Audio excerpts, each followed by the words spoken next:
Hola, mi nombre es Elena Monserrate Lince Cedeño, soy estudiante del Máster en Psicología Clínica y de la Salud de la Universidad del Atlántico y la Universidad Iberoamericana de México. Para esta asignatura de neuropsicología he preparado la actividad práctica como parte del foro, así que a continuación hablaremos de 3 casos clínicos que sería importante desarrollar y desde mi punto de vista hablaré qué es lo que yo habría considerado respecto a las consideraciones que se tienen para cada situación.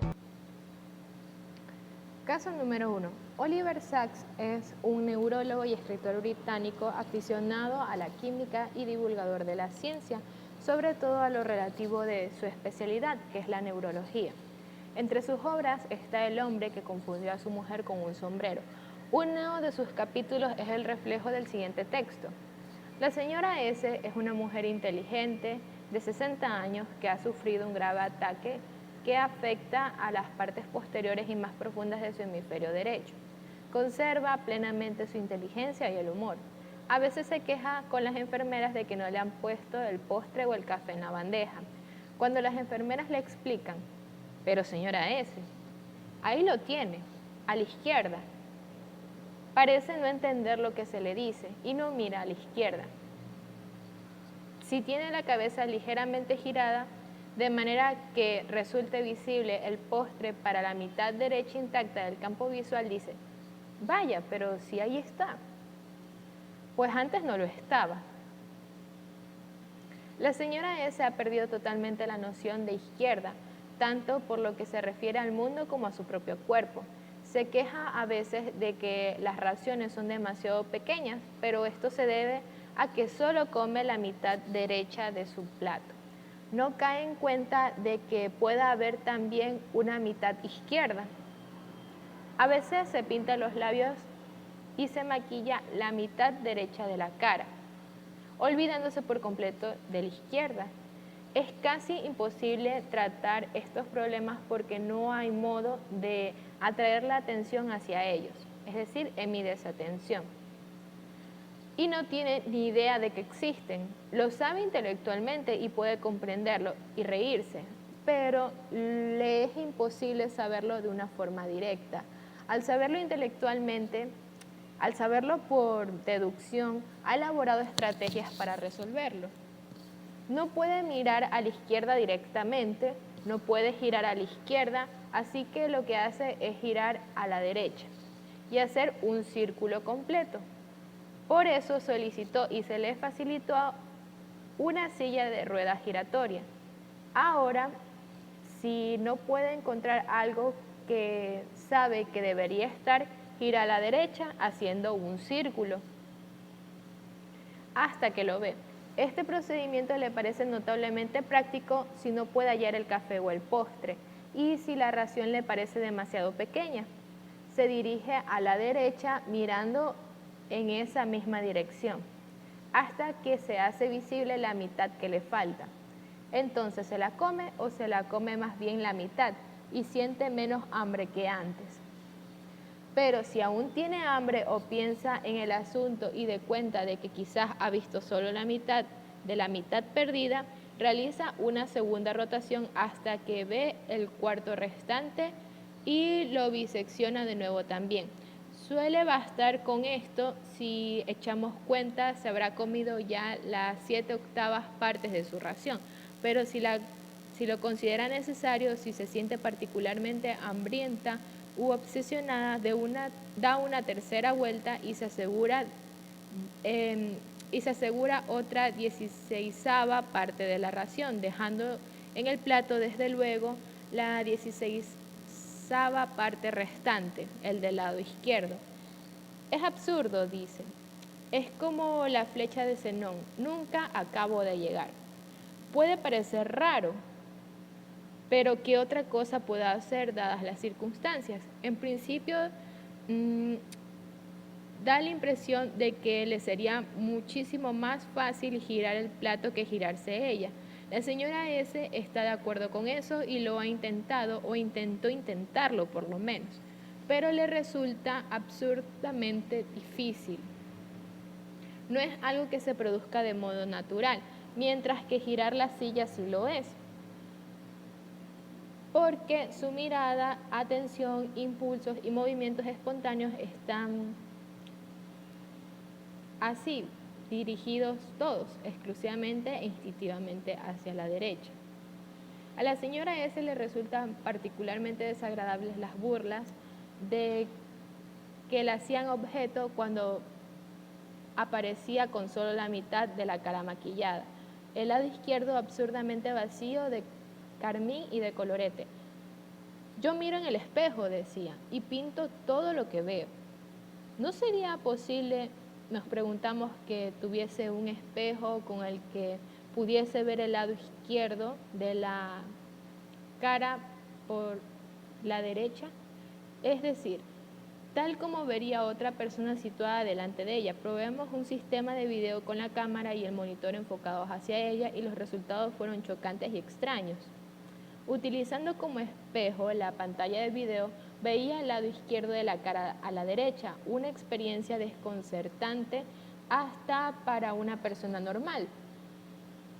Como muy bien sabe todo el que ha intentado afeitarse utilizando una pantalla de video, y doblemente desconcertante e inquietante para ella, porque para la señora S el lado izquierdo de su rostro y de su cuerpo, el que se veía ahora, no le transmitía ningún tipo de sensación, no tenía para ella existencia debido al ataque. Quíteme eso de ahí, gritó muy alterada y desconcertada, así que no investigamos más por esa vía. Es una lástima porque, como planteaba también Gregory, esas formas de retroacción videográfica podrían ser muy fructíferas en estos pacientes con hemidesatención y extinción del hemicampo izquierdo. El asunto es tan desconcertante físicamente, metafísicamente, incluso, que solo la experiencia nos pueda guiar. ¿Ok? Y ya un poquito para ir desglosando esta parte del caso número 1, nos pide que luego de leer el caso anterior resumamos e identificamos los síndromes neurológicos que muestra esta paciente. Ok. Y ya hablando un poquito más acerca de esto, me resultan interesantes los síndromes neuropsicológicos que Oliver Sacks describe en este capítulo número 8 de su libro, Vista a la derecha. Aunque no se describe la causa de la lesión en el hemisferio cerebral derecho, probablemente sea producto de un accidente cerebrovascular que ha afectado a las partes posteriores y más profundas del hemisferio. Cabe recalcar que no se mencionan las lesiones en el nervio óptico, por lo que podríamos descartar de una vez la idea de una hemianopsia homónima izquierda. Y ya hablando de estos síndromes neurológicos presentes en ella y cuáles se desglosan del principal, tendríamos en consideración la heminegligencia sensorial, porque esta paciente se suele quejarse de la reducción de las porciones alimenticias. Al maquillarse solo toma en cuenta la parte derecha de su cara y tiene dificultad para notar aquellos objetos que se encuentran del lado izquierdo. Y al notarlos no los percibe como suyos, es decir, hay una alteración del esquema corporal también. Y también se menciona el uso que ella ha tenido respecto a una silla giratoria. La heminegligencia suele asociarse también o tiene relación con la incapacidad de recordar imágenes, aunque esto no se menciona en esta parte del capítulo, pero con pruebas se podría determinar. ¿Qué más podríamos decir esto? Que como se mencionó, hay extinción sensorial visual del lado izquierdo. Hay negligencia personal porque ella no reconoce como suyas las partes del cuerpo que incluso ha logrado notar. Y anosognosia porque a la paciente se le fue complejo reconocer esas limitaciones visuales que tenía cuando fue ingresada, ¿cierto? Y al comienzo de su evaluación creyó que le habían cambiado de lugar su postre cuando en realidad el platillo siempre estuvo ahí. Podríamos decir que ella de alguna manera no identificaba esta falencia suya. Al hablar de una alteración en la atención y no una alteración en el campo visual, es importante empezar con actividades de la vida diaria, es decir, tratar de que esta paciente sea lo más independiente posible. Y, y la rehabilitación nos aconseja empezar por aquellas partes que se omiten o se descuidan, como por ejemplo empezar por el lado izquierdo. Si es comenzar a maquillarnos, tratar de centrar la atención de ese lado del cuerpo. Ya usar un espejo puede ser de mucha ayuda para reconocer la actividad propuesta y que asimismo esta actividad sea completada. Se recurre también a la rehabilitación en actividades como la bisección de líneas, las tareas de cancelación, copias de dibujo, tareas de lectoescritura, pues los lóbulos parietales juegan también un papel muy importante dentro de la atención y las funciones visoespaciales, y eso es lo que se espera de estos pacientes que tienen este tipo de alteración en su atención. Ahora pasemos al caso número 2. Bueno, lea con atención la siguiente conversación. Terapeuta: ¿qué edad tiene? Miguel: ¿qué quiere saber de mí? Terapeuta: ¿qué edad tiene usted? Miguel: es que cuando voy así, venga, pero dígame qué quiere. Terapeuta: ¿cuántos años tiene?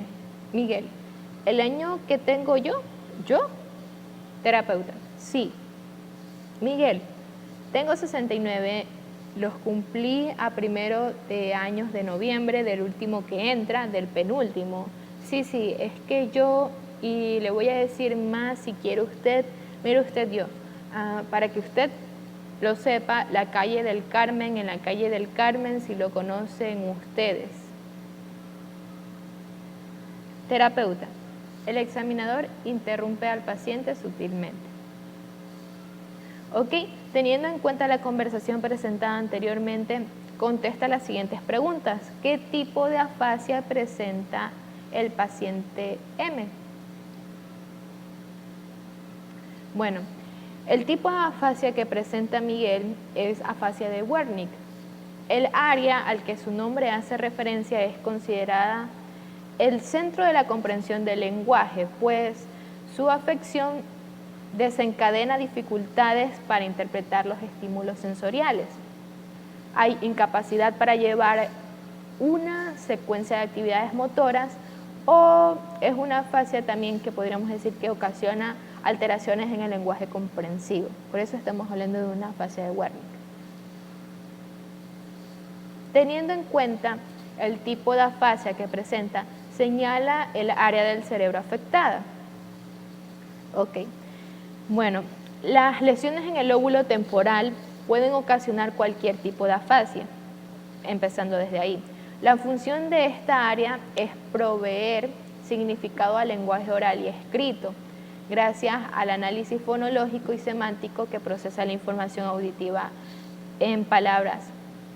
Ferreres, China y Abusarna afirman que las lesiones se localizan en la región perisilviana posterior, afectando la porción superior del lóbulo temporal, que incluye el área de Wernicke, área de Brodmann 22 y el área auditiva primaria, área de Brodmann 41 y 42.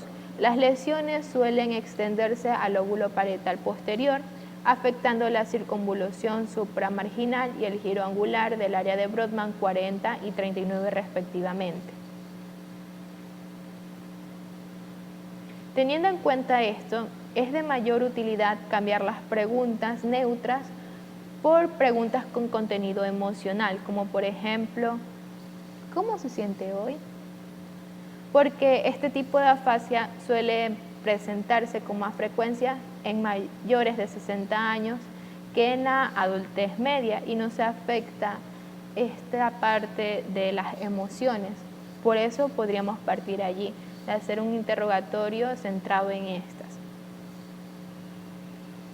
¿Qué perfil neuropsicológico es característico de la afasia de Wernicke? Bueno, los pacientes con este tipo de afasia tienen errores de tipo semántico que incluyen el uso de números, presentan problemas para comprender el lenguaje. Aunque la escritura es fluida, esta suele ser incomprensible. Los autores que mencioné anteriormente han afirmado lo siguiente: el habla es fluente, está bien articulada, pero es parafásica. La afasia de Wernicke es el ejemplo prototípico de las afasias fluentes porque los pacientes tienen una tasa de habla normal o incluso superior a la normal, logorrea, en la producción oral. Se suele identificar claramente las palabras, la correcta pronunciación de los fonemas, la entonación prosódicamente correcta de las palabras y frases, así como la utilización de estructuras sintácticas complejas. Pese a su abundancia del habla, no es normal. El contenido es pobre o es desviado debido a la sustitución de palabras precisas por otras de contenido genérico, a la presencia de la parafasia.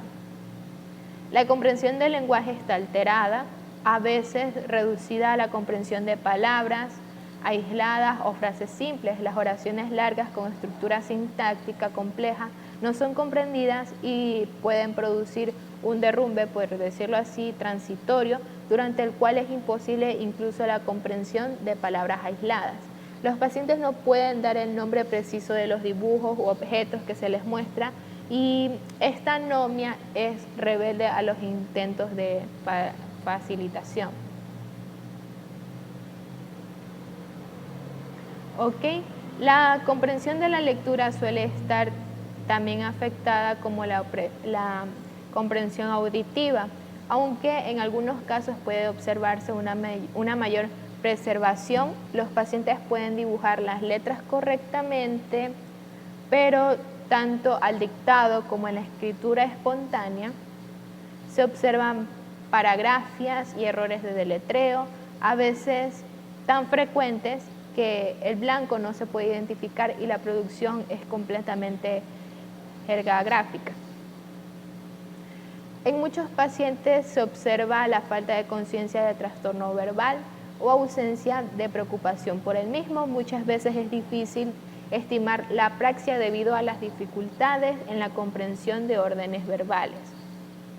Pero puede observarse una dificultad en la imitación de gestos y en la manipulación de objetos. Instrumentos relevantes utilizados para determinar la lesión. Okay. Podemos resumir que los objetivos generales de una batería de evaluación debe cumplir los siguientes parámetros en caso de que quisiéramos determinar una lesión como esta.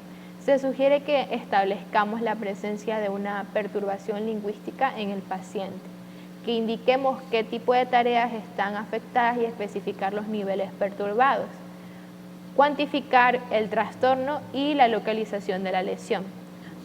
También considerar el diagnóstico clínico del síndrome afásico y la coocurrencia y valor estadístico de los síntomas, es decir, según estudios de grupos en pacientes.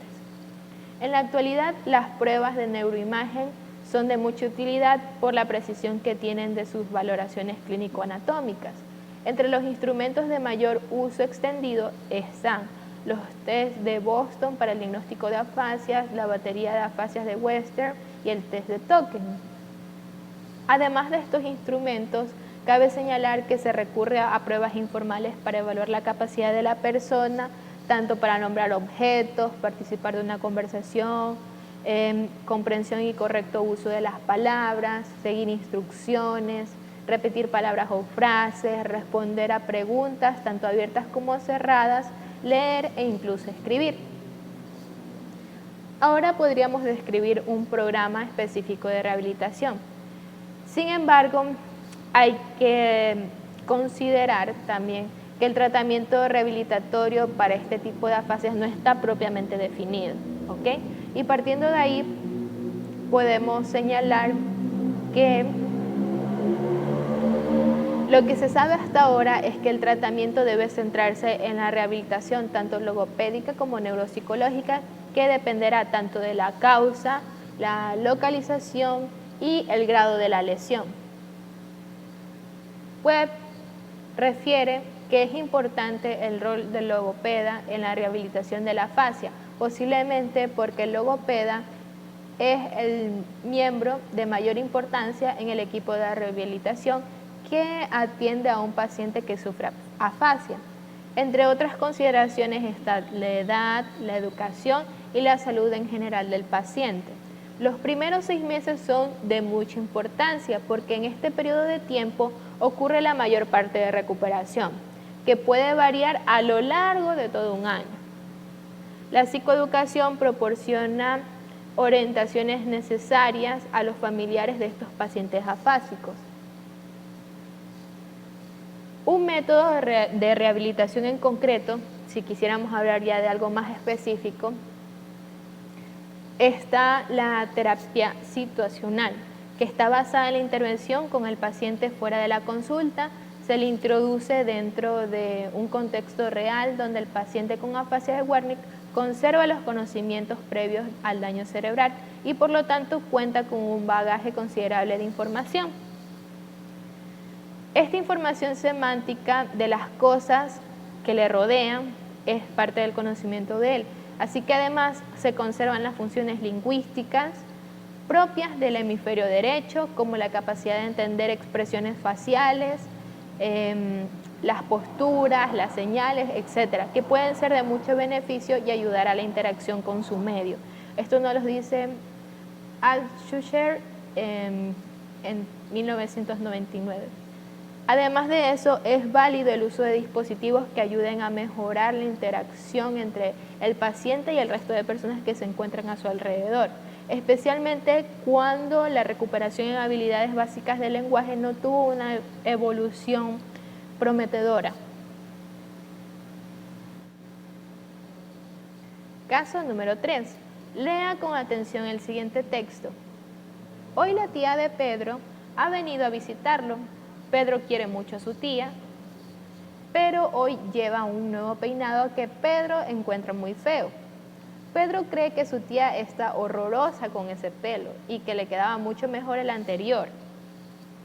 Pero cuando su tía le pregunta, ¿qué te parece mi nuevo peinado? Pedro le contesta, oh, estás muy guapa.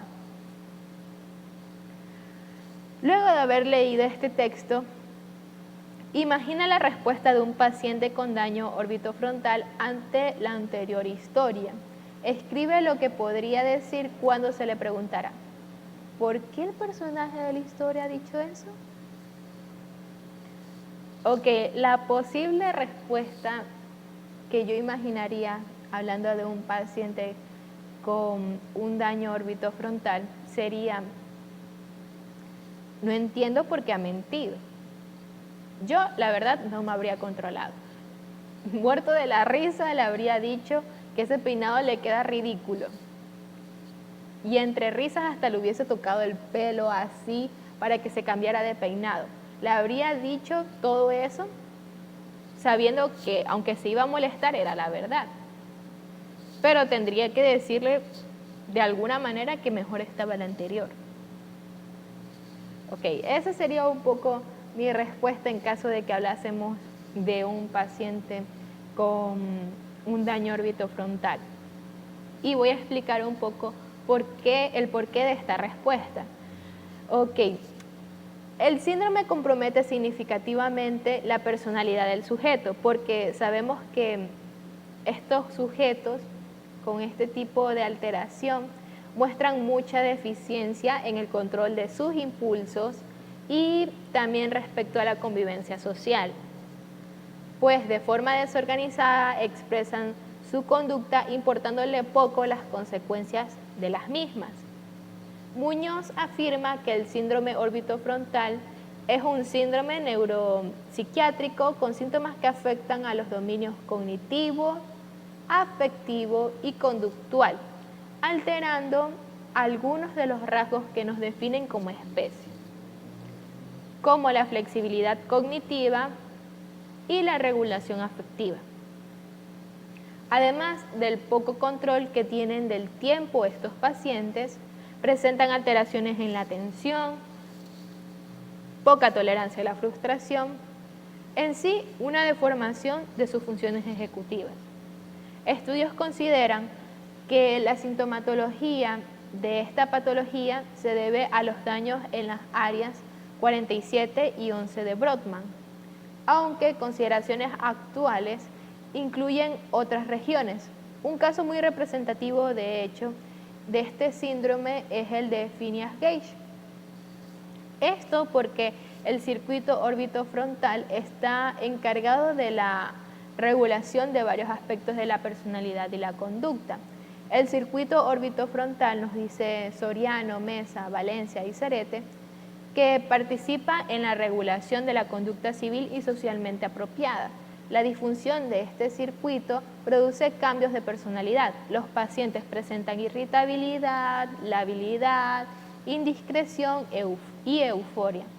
Igualmente, no pueden responder apropiadamente a las situaciones sociales, muestran excesiva familiaridad y no logran entender los sentimientos de los demás.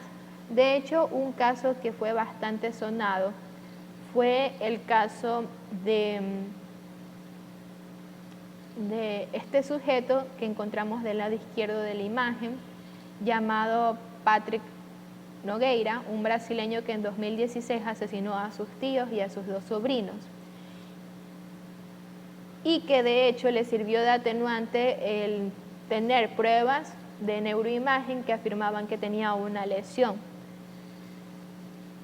Y sí, de hecho le sirvió como atenuante para que su pena bajara a 25 años de cárcel. Utilizaron también, su abogado utilizó este caso, el de Phineas-Gage, para un poco justificar la razón del por qué había incurrido al asesinato de sus familiares. Sin embargo, a pesar de las dificultades en la personalidad que haya presentado el señor Gage, él nunca llegó a asesinar a nadie.